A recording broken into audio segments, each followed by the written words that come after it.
Welcome to Woke Talk Podcast. I'm your host, Sam Stanford. As a physicist and structural engineer in training with Jacobs Engineering, I have made connections with some bright individuals who are either working, studying, or self-taught and passionate about our particular topics of discussion. Today's topic focuses on autonomous vehicles in regards to how they operate, the history behind them, and their impacts on society in both the public and private sector. With the help of my three guest stars, we would like to provide you with relevant info and expertise on autonomous vehicles that you would never hear in your day-to-day. Zachary Turner. Zach is a computer engineering and physics dual major from the University of Pittsburgh and Slippery Rock University, respectively. Zach specializes in autonomous systems in the field of computer engineering and currently interns at Argo AI here in Pittsburgh. One interesting fact about Zach is that he is a professional jazz musician, where he primarily plays saxophone in front of live audiences. And our other guest star is Dan Arnett. Dan graduated with a bachelor's degree in computer science from Slippery Rock University, where he built their planetarium's projection system. He then achieved his master's in robotics systems development at Carnegie Mellon University, specializing in autonomous docking of planetary rovers. Dan used to work for Astrobotic, the Pittsburgh-based lunar lander company, but today he's employed in Pittsburgh's thriving robotics industry. Some fun facts about Dan outside of college is that he has 300 skydive attempts and 50 paragliding hours.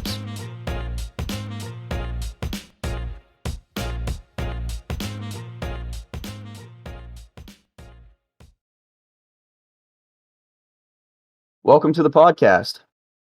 Hey, thanks, Sam. It's great to be here. Yeah, thanks. Excited for today's discussion. Awesome. Well, let's jump right into the first topic, shall we? I'm very excited about this topic because I must admit, I can only speak on the ethical and societal impacts of autonomous vehicles, but where I lack relevant experience and knowledge, thankfully my cast will be able to fill those shoes. Most of my knowledge about autonomous vehicles and systems comes from self-taught curiosity. For the viewers out there, I think it is important to define autonomous systems and how they operate in layman's terms, because if I may, most are unfamiliar with this topic. And with that being said, I'd like to go to Zach because he specializes in autonomous systems. He can enlighten us on what autonomous systems are. The word autonomous basically means an entity that governs itself. And a system, as we all know, is just objects that work towards a certain goal, or a system pertains to maybe an interdependent or objects rising and functioning as just one being. And how that applies in this sense for autonomous systems is basically something that is acting of its own accord independently with no help whatsoever. So these aren't new, they've been around for a long time. One of the most common is our internet, BGP routing and routing tables, the or ASNs we have now. So for an autonomous system in the internet sense is something we use every day when we access the internet. And it is the sense of an autonomous system as a large set of internet routable IP fixes, and that the system is managed by itself, or at least by the protocols and scripts that were written for this system. See, now that's where it's pretty cool about these newer type of autonomous systems where they introduce machine learning. And we see that in the self-driving industry is we start seeing a lot more machine learning and a system teaching itself. So instead of a system that's a entity governing itself with interchangeable objects going towards a goal, instead of just being that and then a piece of code saying this is what you should do at every crossroads. These are all the crossroads you could ever hit. This is what you should do. What with machine learning does is we get the opportunity to have the machine go through thousands, tens and hundreds of thousands of different unique scenarios and learn for itself, store what the correct option would be. And that's really, really game changing. Essentially, it establishes its own degrees of freedom, and then it exposes the system to build data points. Basically. That's really cool. Well, thanks, Zach. That was really helpful. Now I'd like to go to Dan because he can introduce autonomous vehicles and how they operate. Yeah, sure. So like Zach was saying, there's been quite a few different technologies that could be classified as autonomous systems going back potentially 100 years or more. And autonomous vehicles add in an extra layer of complexity. We like to, when we think of autonomous vehicles today, a lot of people think about cars for obvious reasons. But if you really wanted to boil it down, you could do the same thing with a train. You do the same thing with farming equipment, with mining equipment, lunar rovers or Mars rovers. There's a really wide range of applications that you could apply autonomous systems towards. And what we're seeing today, we're in this exciting period where we're going from these very niche environments, very controlled environments, and they're going out into the field. They're going out into uncertain and dynamic changing environments that pose, exponentially greater challenges to deal with.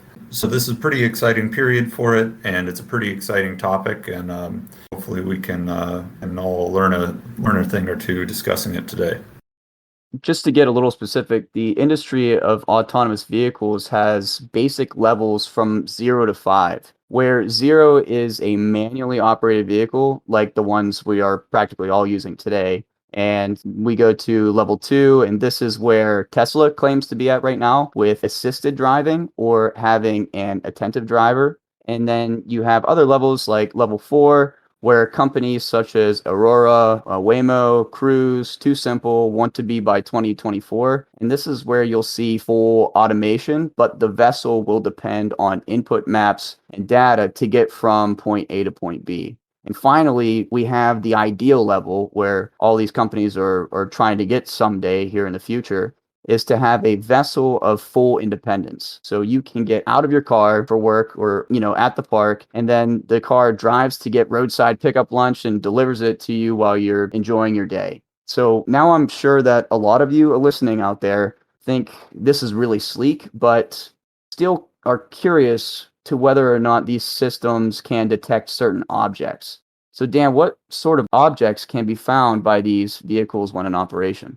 Well, that comes down to what the sensor it's using is, and of course the first sensor that comes to mind, the thing that I think a lot of people would think of, is something that is already on most cars today, in some form or another, which is a camera. Cameras are, you do a lot with them. You can do a lot of really good work. I mean, people walk around by having essentially two cameras on the front of our head. And that's what enables a person to drive. And so there's, a lot of things that you can detect with cameras. Computer vision in the past few years, or in the past decade, the 2010s was huge for a type of machine learning called convoluted neural networks. And that's where you can classify, you can identify different things in an image, people, barriers, other vehicles, and they're trained so that they do let's put it this way.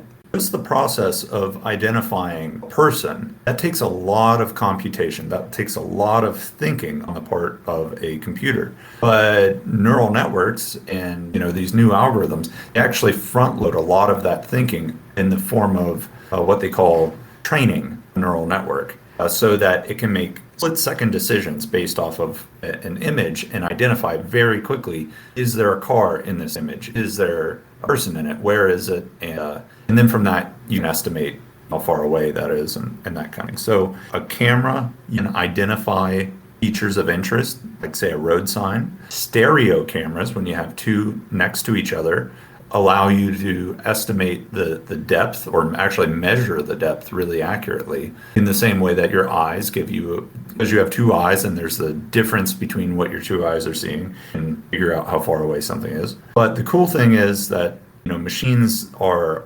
unlimited in how they sense. They're not limited by just two eyes or two ears. You can keep adding on new sensors. So yeah, the famous version right now, or the version that people are most around right now, is Tesla's autopilot. And so far they've been using not just cameras, but they also use radar as well. And that's helpful for, it's really effective at identifying other vehicles and quickly identifying when there's, say, a vehicle stopping in front of you.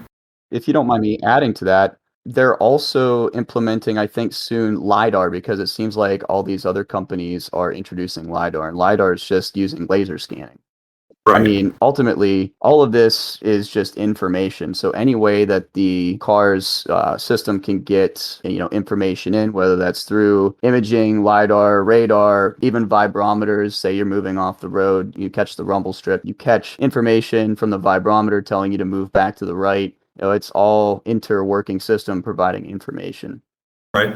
And the exciting thing happening with LiDAR right now is that they're moving from moving parts. It's, a spinning laser system. It's actually an array of different ones, a different amount, maybe 64 vertical lasers stacked on top of each other is kind of standard right now. Instead of having 64 lasers that have to all sweep across the scene and all move, they're switching to what's called solid state LiDAR systems that can have no moving parts, which makes it much more resilient to just being jostled on the road. It makes them last longer, it makes them more energy efficient. And so it's really exciting to see. And it'll be very interesting in 5 years down the line. What do these LiDAR systems end up looking like? Because there's so many, it's a very hot market right now. It's very competitive right now. And it'll be interesting to see who's going to win out and what are the systems that are going to really succeed. When I took transportation engineering, I was always told that the normal condition driver would be able to react in 3.8 seconds. And I know you were talking about we're way past the eyes and the ears. There's just so much information coming around. And, I'm going to go on a limb and say that once information is detected, the system will automatically brake and react compared to the difference between a human recognizing then reacting would have to be much greater than sensor time with these systems, because it's information. It's moving at speeds unimaginable to human relation. But we have to take a quick commercial break. But when we come back, we will discuss the fourth dimension of autonomous vehicles, past, present, and future. Stay tuned. Woke Talk Podcast utilizes Anchor by Spotify to broadcast and supply our content to other third-party platforms with absolute ease. If you, the listener, are thinking about starting your own podcast like Woke Talk, we highly recommend you check out Anchor by Spotify. Their creation tools allow you to record and edit your podcast right from your phone or computer. Anchor will also distribute your podcast for you so that you can be heard on Spotify, Apple Podcasts, and much more. You can make money on your podcast with no minimum listenership, and one more thing, it's absolutely free.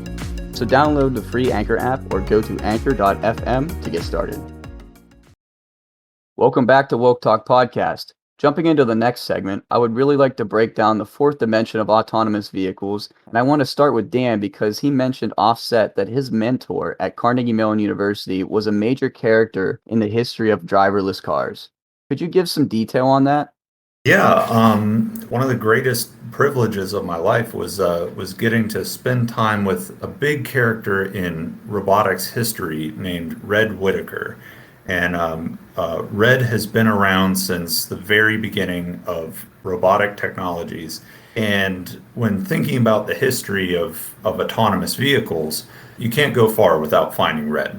So I think the best place to start is kind of the beginning of his journey, which was in the early 80s, the catastrophe at the 3 Mile Island nuclear facility here in Pennsylvania. So I guess that would have been in 79, when all of a sudden there is a disaster where they can't quite send in people to go and work in this environment or go and inspect in the basement of the 3 Mile Island nuclear facility. And this posed a huge challenge for a lot of people. How do you go and do work? How do you go and explore and examine and how do you have eyes and ears in a location where it's unsafe for humans to go? I mean, no matter what suits you put them in, this radiations can be very dangerous. And so they didn't want to send people down into the basement of 3 Mile Island. And Carnegie Mellon, led by Red and his team, they developed a system that was able to go in, explore the basement, take videos, stream them back over a long tether, and eventually also able to take core samples in the basement of 3 Mile Island. This set off alarm bells kind of across the country, showing that there's a need for this technology that can go to places where people can't do real work. And if you want to go further, you have to, at a certain point, you have to cut the tether. You have to no longer be tied or have a radio signal with the ground. You need a machine that can go in and do work without any human involvement. And this really kind of ignited a lot of robotics projects around the country. Soon after, the Robotics Institute at Carnegie Mellon was formed, and then that led into project after project after project, and just this huge growth in this new industry. And of course, this has led to different projects. There's soon after came the Terragator, which is often called the first autonomous vehicle, and it actually wasn't made to be a car operating on roads. It was a machine for going into mines, because there again, when you have a mine collapse and you need to know what's going on inside of a collapsed or maybe uncollapsed but dangerous mine as at risk of collapse, you don't want to send in people and all of a sudden increase the number of people you have to rescue. What if you can send in a machine to do the work and not cause any harm, not endanger anyone else by going in there? So Terragator was an early system. It went in and would autonomously explore mine shafts, build maps of the tunnels, and so it was the first of its kind. Oh, and funny story about Terragator. Along the line, they added cameras onto it, and they started doing simple algorithms. I mean, you want to keep it simple at wherever you can. So when they added on computers, one of the first algorithms they applied was edge detection, finding edges or lines in an image. And so you write the simplest algorithm you can. Find parallel lines, find straight lines and follow them, because roads are mostly straight lines or nearly straight lines. And if you can build a machine that can follow them, there's a lot you can do with it. It's kind of the basics of autonomous driving. And so they had Terragator here in Pittsburgh going along Shenley Park, following straight lines, following a trail. And then they discovered something interesting. You see, trees have parallel straight lines when you look at them through a computer vision algorithm. And so Terragator decided it was one day going to go up a tree.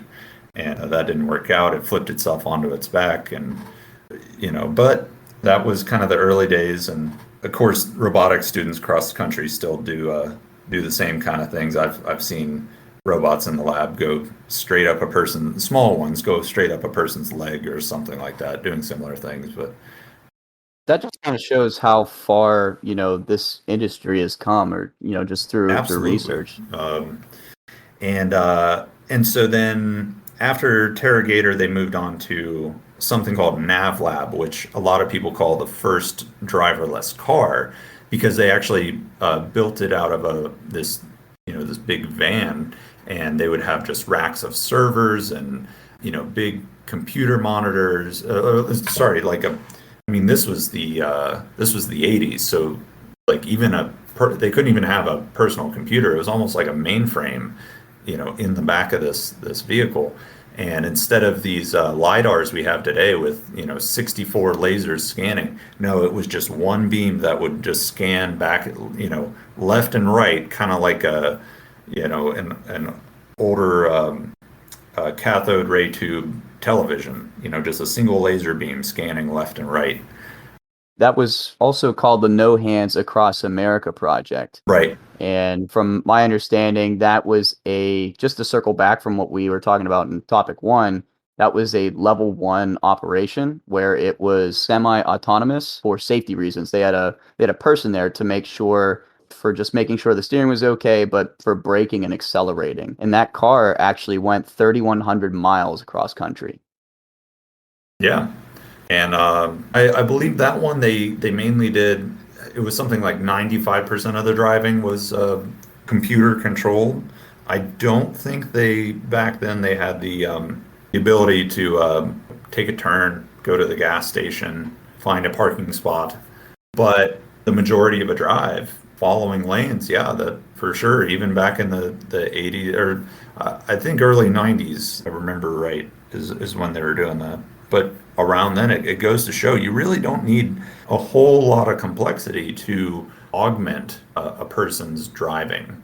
And now those kinds of features that you mentioned are in consumer cars, Tesla's autopilot, and then even just something as simple as maintaining a lane or maintaining distance from the car in front of you. That's right. They even have lane indicators, or if someone's approaching to the one side, they buzz your seat. That way you don't merge to the other lane and cause an accident. That's in a lot of newer models today. But Carnegie Mellon actually possessed the largest development in the 20th century by using these neural networks to steer and control a vehicle. And I just wanted to reiterate that a neural network is just a system relying on training data to learn and improve accuracy over time. And, that's really interesting because with all that effort and everything, it seems like there should be more of a presence today. From what was broadcasted by many companies, autonomous vehicles were 5 years away a decade ago. And that plagues the question, and I think Dan can elaborate on this, is the industry running out of gas? Yeah, well, I think to get a better sense of that is kind of the reason why people were so optimistic in the 2010s is that in the early 2000s there was actually a driverless car race. There was actually three driverless car races. They were put on by DARPA because the United States sees the value of this technology. They set up three driverless car races, two in the desert, one in an urban environment. And it brought out a lot of really incredible, and there was a multi-million-dollar prize for each of those races. And it brought out a lot of really incredible talent and really incredible teams. And that race is where we get all of these teams that we see that are today, part of these huge companies. The Waymo group, the Uber Advanced Technology Group, let's see, there's Argo AI, Aurora, Velodyne. Velodyne's the ones that make the LiDAR sensors. They're kind of the original LiDAR sensor for driverless cars. Velodyne came out of these driverless car races. And so there was this just explosion of talent, creativity, and a community for driverless cars that still kind of runs the show today. I mean, they're the deep experts in autonomous vehicles today. They were the ones competing at this race. And so, but what we've seen is since then, people were really excited. They were seeing driverless cars on roads, stopping at stop signs, stopping for pedestrians. And they were doing this in 2007.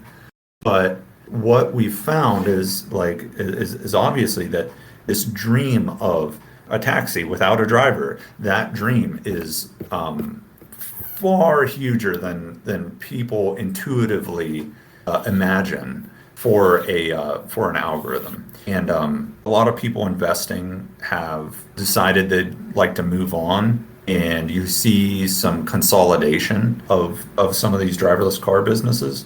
Of course, you still see others just chugging along like always. It seems Waymo's still running strong, and there's still a lot of investment and involvement here in Pittsburgh. It's science. We measure our success off of our failures, and big names have failed in the past or merged, as you would say, and because technically a learning experience. But big names like Google and Uber have actually merged with other companies, actually like Waymo. I do believe that Uber merged with Waymo a few years ago. But I think they were treating it like an in-home science experiment. You have the book, you have the steps, and you go to do it, and you're halfway through getting all the stuff together, then you realize that you're missing like four things. And I think that's what's really plaguing the industry currently, is there's all these questions to make it as efficient as possible. Yeah, well, you touched on Uber and Waymo, or Waymo is just Google's arm, their driverless car arm. That's right. It's actually it's a little more juicy than that. There was apparently a bit of a drama between the two due to one of Waymo's rock star developers started a company for driverless cars while he was working for Waymo, and then quit and sold his company to Uber right away. And that kind of set off a lot of alarm bells. You know, is this guy taking technology and kind of sharing our secrets? There's a huge court case over it, and I believe that Uber either lost or they settled. I don't remember which, but Uber basically had to can a lot of their technology and put a lot of their own lidar technology aside due to what came out of this lawsuit, and it really sent a shock through the well, it sent one shock through the driverless car world, and then the big one hit. A woman was sadly killed when an algorithm or when the driverless car out in Tempe, Arizona, when it failed to see her at night, and when the safety operator, wasn't paying attention, and that really shut things down. I mean, here in Pittsburgh, we went from seeing driverless cars every single day on the road to them just vanishing overnight, and they haven't come back in the same way that they were around back in 2016.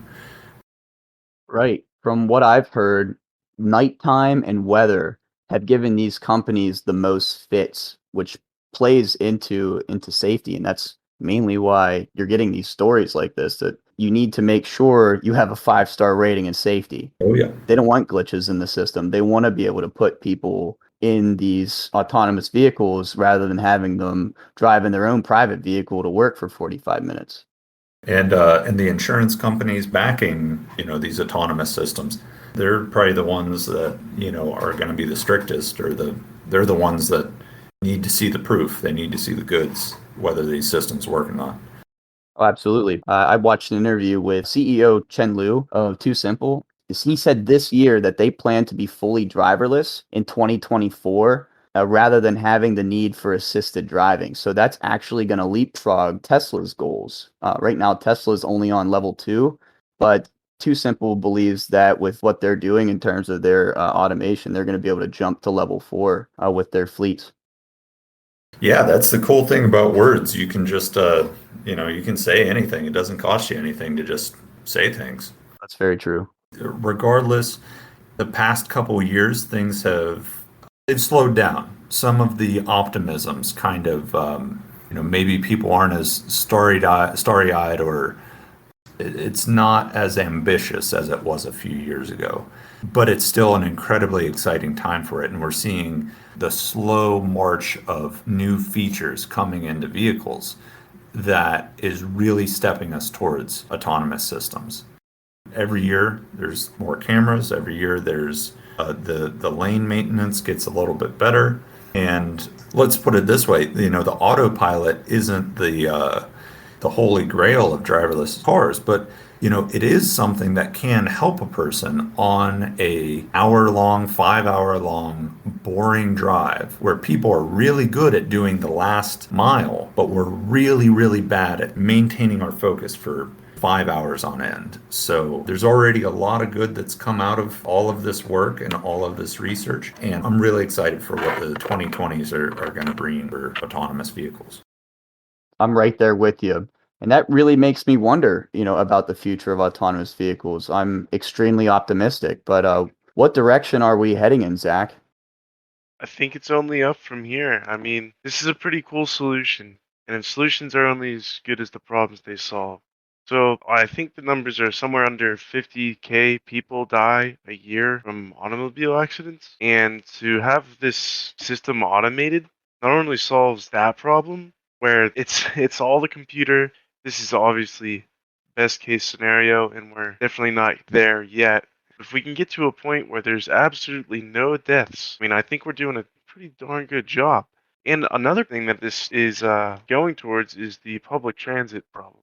How do you solve public transit for people who are remote or old or crippled or can't go somewhere or can't get out of the house? These are the type of solutions for those problems where we can send a car out in the middle of nowhere, pick somebody up, bring them to a doctor, or get them the help that they need, or to go get your COVID shot, or whatever it is you need to do.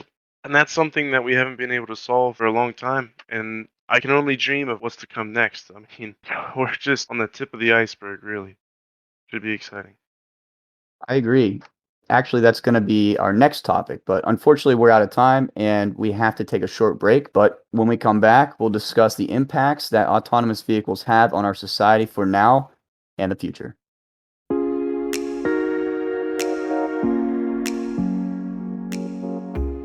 Woke Talk Podcast would like to acknowledge Tree Cup Tea for their delicious organic tea and their cause for reforesting the island of Haiti. At the start of 2006, Haiti was stripped of 80% of their forests due to agricultural malpractice. Because of their partnership with Haiti Friends, a non-profit tree planting organization, Tree Cup Tea's goal is to fully restore Haiti's forests by 2030 and continue to support reforestation worldwide. Tree Cup Tea sells 4 different flavors of tea that can be bought by the 12-pack and delivered right to your door. With every purchase, 12 trees will be planted in Haiti, along with a supply of 12 complimentary maple tree seeds that can be planted in your very own neighborhood. To learn more about their cause, operations, and tea, go to www.treecuptea.com or follow Woke Talk Podcast on social media platforms such as Instagram, Facebook, and Twitter to find Tree Cup Tea's official link. Just remember, Tree Cup Tea uses your contributions of buying their tea to plant a beautiful tree.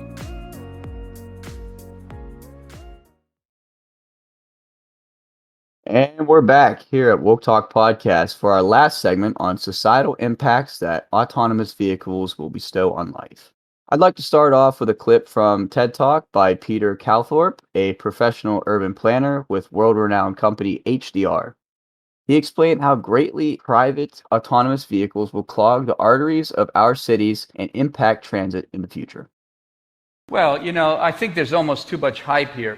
First is, everybody says, well, we're going to get rid of a lot of cars. What they don't say is you're going to get a lot more vehicle miles. You're going to get a lot more cars moving on streets. There's be more congestion. Because they're so appealing to, you can drive while reading or sleeping. Couple reasons. One is, if they're privately owned, people will travel greater distances. It'll be a new lease on life to sprawl. If you can work on your way to work, you can live in more remote locations. It'll revitalize sprawl in a way that I'm deeply frightened. Taxis, about 50% of the survey says that people won't share them. If they don't share them, you can end up with a 90% increase in vehicle miles traveled. If you share them, you're still at around 30% increase in VMT. Sharing them meaning having multiple people riding at once and some sort of intelligent ride sharing. So the Uber share without a steering wheel. Yeah. The reality is the efficiency of vehicles, you can do it with or without a steering wheel. It doesn't matter. They claim that they're the only ones that are going to be efficient electric, but that's not true. But the real bottom line is that walking, biking, and transit are the way cities and communities thrive. Now, heading off of that video clip, he is absolutely right. If autonomous vehicles only affect the private sector moving forward, though. Currently, 85% of commuters drive alone. Adding the option to comfortably commute to work in these cars will negatively affect the capacity of our roads. The problem with established cities such as Pittsburgh or Chicago or New York is that the habitat is too dense, the real estate is too expensive, and the amount of commuters will probably continue to rise. That eliminates the opportunity of expansion. In the past, growing the roads was the solution, but today and for the future, that will not work. Just as we have seen over the decades, public officials elect to have roads widened, but that incentivizes just more people to drive. Roads that were 2-lane 50 years ago have the same problem as the new 4 lanes today. It's clogged. In 2014, the US alone spent 29.6 billion hours commuting. The scary statistic behind that is ancient Egyptians could have built 23 pyramids of Giza in that time. I know what you're thinking out there, and that is a lot of wasted time, energy, and money. Just imagine how many of you could have been pilots or earned your PhD just going to work. We designed our cars to perform at 130 miles per hour decades ago, but we all travel at the speed of a horse and buggy. Every time we progress in transportation, it seems that we regress due to capacity limits. So when you give humans the option to be more comfortable, they will take it and ignore traveling in the mass of public transit. I can guarantee that. With that being said, the way to clear the roads of congestion is to emphasize the options of using autonomous vehicles in integrative ways on three-dimensional approach such as suspended magnetic pods, automated subways, smart buses, or trains that break off in segments to deliver people to specific destinations. These innovations will decrease the road capacity and allow greener transportation such as bus and bike lanes to be established for the people living in the city. Having an appropriate mix of public transit and privately owned companies such as Cruise and Waymo that are backed by Google and GM respectively will give options for everyone living outside and inside the city limits while decreasing the need for parking. Decreasing parking will allow our roads to gain capacity for our autonomous vehicles of the future. Just as an example, someone living outside of the city can take private autonomous vehicles to their city limit and then catch an autonomous public transit to their respective destinations within the city, say to work or adventure or eat, whatever it may be. The major idea of these companies is to eliminate the necessity of owning a personal vehicle for the majority of our populations living in and around the cities. The bottom line in terms of transit from point A to point B is that if you can save time and money for people, that is definitely enough incentive for anyone to jump on board a cause. It is hard to argue ethics, but what I have found is that if a subject agrees with ethical practice and you can argue favorable economics, then you win that every time. Now, Dan, I want to give the audience a break from myself, and I'm curious about what you think the societal successes are with having autonomous vehicles. Sure. I mean, obviously, the first thing that comes to mind is safety. It's easy to get desensitized to just how dangerous that driving is, this huge risk. Not everyone has to deal with, especially in countries where there's a solid rail system where they don't have to expose themselves to these huge risks. It's amazing that flying across the world is 10 times, 100 times safer than it is driving to the next city over. So obviously safety is a huge one. You know, our technology for the past 15 years has won what I call the war on boredom. You know, we've completely eradicated most boredom from our life because we always have, you know, the greatest repository of knowledge in history is in our pockets. You know, we can access the internet at any time. We can access movies, entertainment, whatever. Kind of one safety risk of driving on a long drive is getting bored. And that's the thing that computers really thrive at, is the repetitive, continuous, boring tasks. And so by outsourcing a lot of these boring parts of driving and allowing people to just do the interesting parts, the last mile of the drive, the navigating through a construction area, maybe the trickier parts, well, that's engaging and more interesting to a person. And building vehicles that automate the boring parts away and that can take over for the boring parts, that'll be a huge win. And that is within reach in this decade. I'll tell you the way that autonomous vehicles are really working in the real world today. Because we as consumers, as regular people, we don't really think about it, but the driverless vehicles that are really doing well today are the ones operating out of mines, because a mine is in a lot of ways a completely man-made environment. Its roads are dug out by people. The shape of the terrain is defined by, you know, whoever set up the explosive charges to clear out a certain area in a strip mine. And you can also be certain where all of the vehicles are going to be if you take care.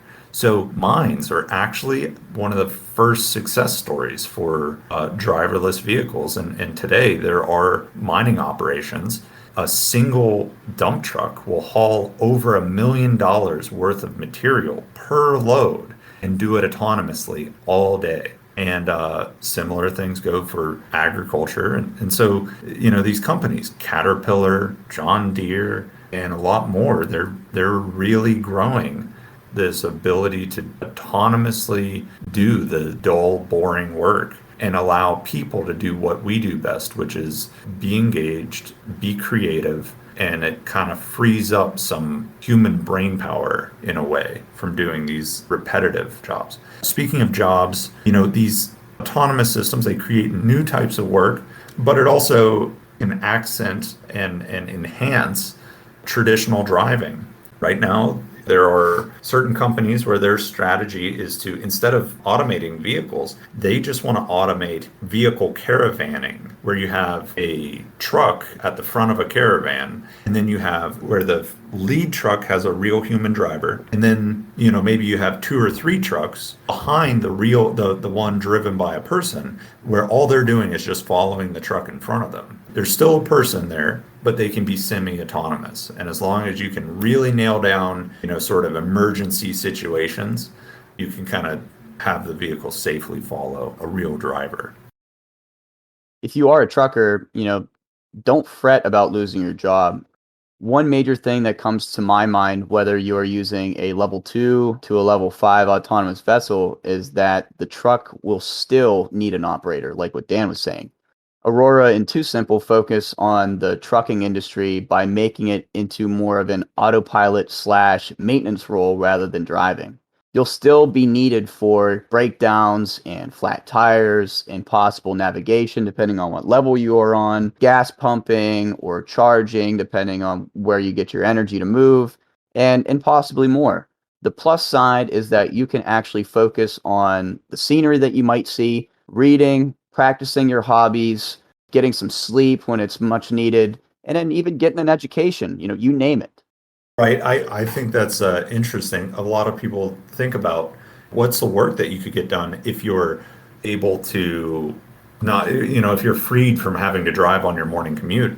What's that going to do to the real estate market? All of a sudden, houses outside of the city, their prices are going to increase, their value is going to increase because people know they can work on their commute to work, and the drive isn't so brutal. But also think about sitting a passenger in a car today. Like, I don't know about you all, I cannot work when I'm sitting as a passenger. I get a little nauseous. It's tough for me. And I'm really excited to see if someone can figure this out, but I'm just spitballing here. I would really love to see an augmented reality solution. Like, I could connect to my laptop, but instead of looking at my screen, have an AR solution where my periphery is seeing the camera view outside of the vehicle. So the problem is your periphery senses your motion. Your peripheral vision senses your motion. And when we have our heads buried in a computer screen in a car and there's no motion in our vision, but our inner ear feels us getting jostled and turned and moved around, our brain thinks we're being poisoned. That's what car sickness is. And if anyone out here is a technologist or a grad student that needs a research project trying to apply AR to eliminate motion sickness, would be really cool, and I would love to have that on my driverless car. Just putting that out there. So, but that kind of goes to the point. It's an exciting new world, and the people who have the vision and can properly predict what this world's going to become, they're going to have some successful businesses and successful ventures, because it is going to change. And I don't think entirely in the complete dystopian way that we like to imagine, where drivers are going to go out of business. As someone that's kind of been around the technology, and as someone, I even drove for Uber for a summer just for something fun to do. And man, oh man, the edge cases that you run into and the weird things that people do on the road, the technology is just not going to be ready for that in the next 10 years, for all of it, at least. But for carving out individual sections, yeah, it's coming fast. So we'll see where it goes. What I'm excited to see is we've got 3 different axes that all of this is working off of. There's the sensing. What kind of sensors are we going to have? The computing, if we really have another great breakthrough in computing power, that can make up for the sensing not being the greatest. And finally, there's the communication. If we have perfect, flawless 5G internet from space all the time, Well, then that solves the computing problem because you can offload some of your computing to, computers on the ground and operators on the ground if needed. And so it's interesting to see which of these three areas is the revolution going to take place in that's going to enable fully driverless systems. Now, as long as we can figure out the security and make these vehicles secure enough to trust ourselves with and not get breached, then I'd say we're going to be set pretty soon. Those are very good points.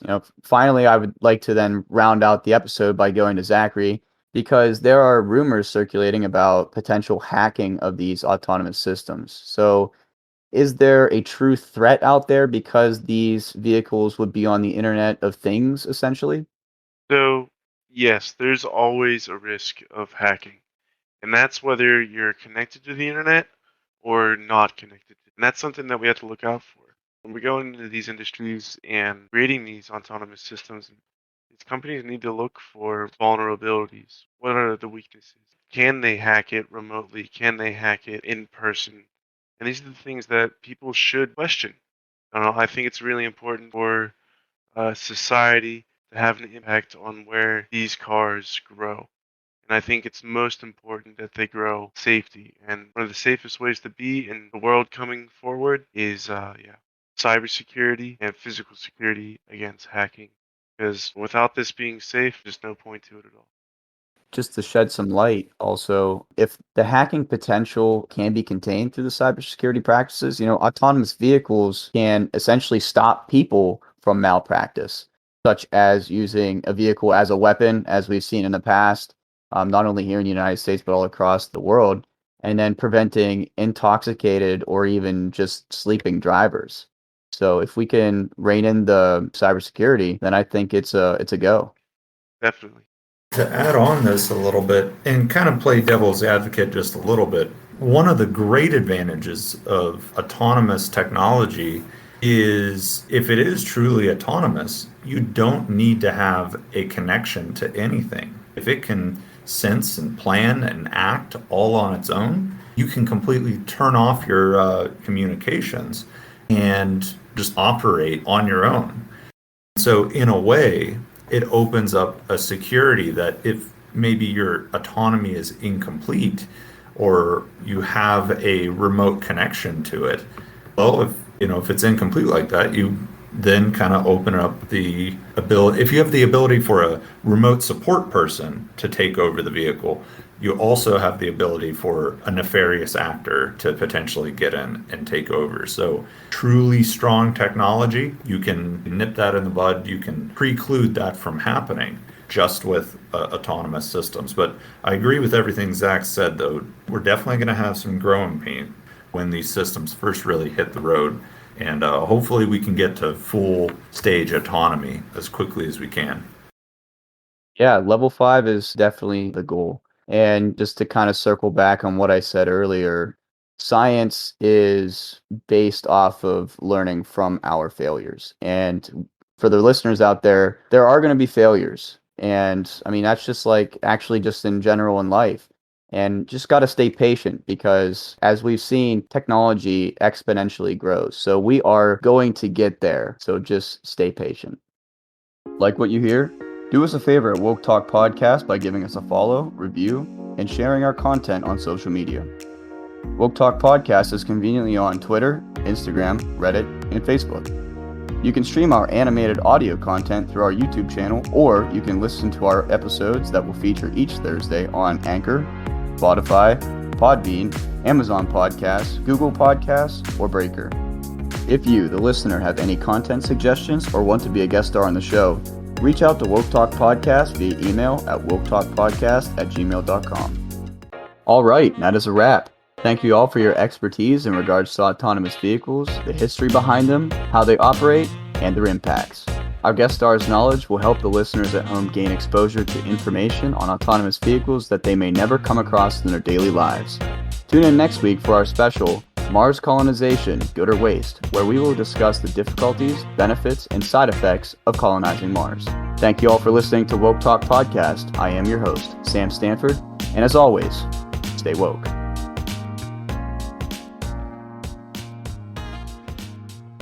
Woke Talk Podcast would like to give a shout out to Anchor by Spotify for sponsoring our podcast, along with Ben Sound Music for providing our show with intro, outro, and advertisement background rhythm.